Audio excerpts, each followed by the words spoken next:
Welcome to the day 4 of Excel Automation Bootcamp.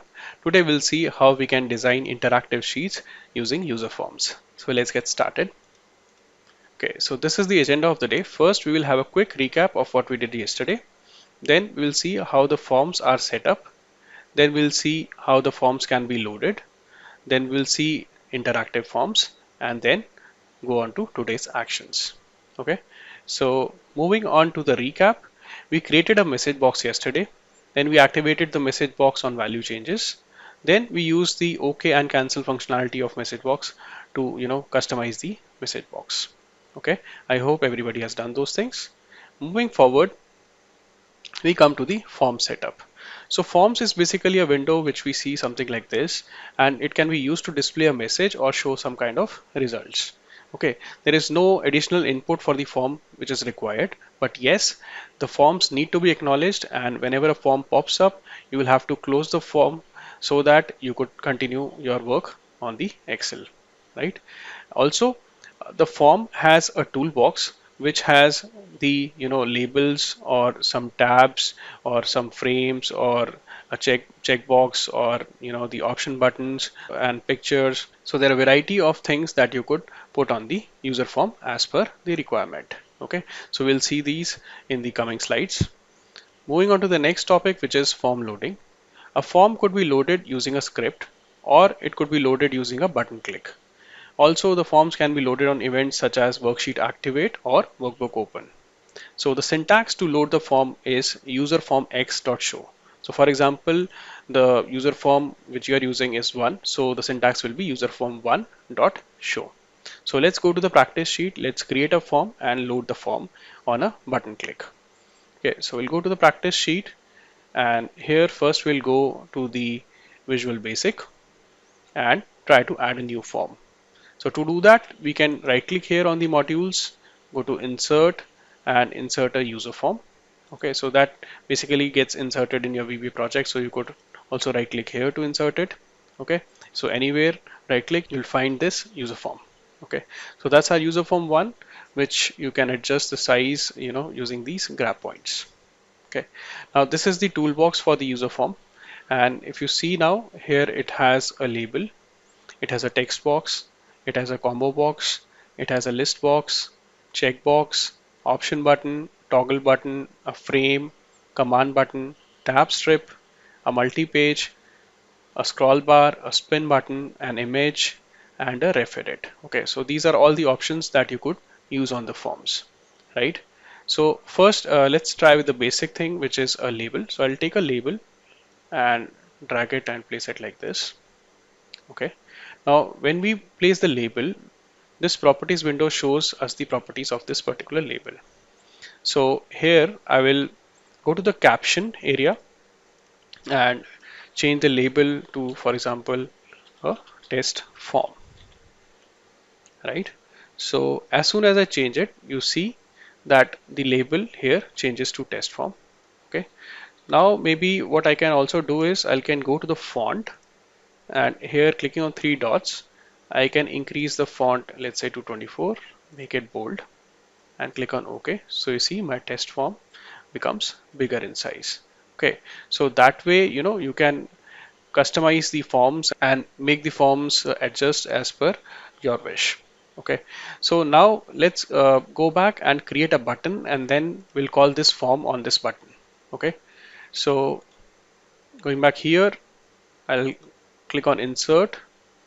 I'll take a form control button here and place it here like this, and then on the macros I will click new, and on this new I will write user form 1 dot show, as the user form name is user form 1. Okay, and save it. And now coming back here, now when I click the button, you see this test form appears. Okay, so that's the way you can bring up a basic user form. Okay, and as I said that you need to acknowledge that form, because until and unless you do that, you see you cannot work on your Excel sheet. So you have to close this user form, and then you can work on your Excel sheet. Okay, so let's go back and see what's the next topic. Okay, So we saw the form loading, then we move on to interactive forms. Now the forms can also be used to perform interactive functions like taking inputs, storing the values in your Excel sheet, doing some kind of calculations, and then showing results as well. Okay, so here the user input is required and also the acknowledgement is required, right? Since we are using the forms to take inputs, so in this case the user input will also be required. Okay, so let's try to modify our form to make it interactive. Go back to the practice sheet now. Okay, and then I'll open Visual Basic and I'll come to my form. Okay, here let's do one thing. I'll take a text box and place it here. Okay, so that's my text box. And also maybe I could take a button so that we can do some kind of a function. So I'll take a command button and place it here. Okay, so we can do the customizations later. First we'll see how in principle this thing will work. Okay, now when I click on this text box, it gets selected. Okay, if I double click this, it will open a script which says text box 1 dot change. Okay, so if I type in any value in this text box, this subroutine or this macro will be called on that change. Okay, and here let's say I define a variable dim a. Okay, and in a I would take the value of the text box 1. Okay, text box 1 dot value. Okay, so in a I have taken the text box 1 value, and now what I do is I put this value in some cells. So cells, let's say 5,5 dot value equals to a. So what I'm doing here is I've defined a variable a. In a I take the value of the text box, and then in cells 5,5 I write the value of a, and this all will happen whenever a value is changed in the text box. Okay, so I save it. Then coming back to the form, I go to my command button and double click this, and now you see there is a function or subroutine which opens up, which is from the command button one click. And here what I'll do is I'll define another variable, let's say dim b. Okay, and then what I'll do is in b I will read these values from the cells 5,5. So cells 5,5 dot value. Okay, so what I've done is I have taken the value of these cells 5,5 in b, and what I do here is now I can perform a kind of a calculation here. So for example, I want to add 10 to this whatever I have added. So let's say for example adding 10 here, and then finally displaying a result. So msgbox, I'll put a message box and I'll say the result is okay. So that's my result, and then b. Okay, so that's how we can show the result. Okay, then I save this. Okay, and let's see how this looks like in the on the user form. So I'll click the button 2, which will activate the user form, and here let's say I'll type a value, for example 55.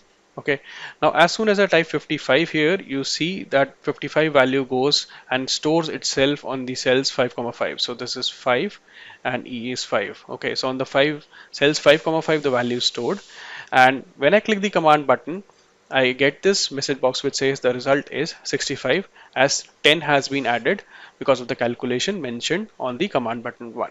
Okay, so this way you saw that the forms became interactive. You entered some value, then we stored this value in the Excel sheet so it will remain, and then the result is displayed. So a calculation is done and a result is displayed. Okay, so even if I close the form now, this value is stored, right? And every time I will enter a value here, so let's say 78, the value will store itself, right? And you'll get the result as 88, 78 plus 10. Okay, so that's the way the user form can be used to do these things. Okay, so let's go back and then move on to the next thing, which is today's actions. So first, try to create a basic form, then try to create an interactive form, try to get a value, store it in the Excel file, do perform some calculations, and get the result as a message box or any other way you want to do it, or in some any other cells you could put that result there as well. And once you're done with all these activities, post interaction done in the WhatsApp group. Thank you very much.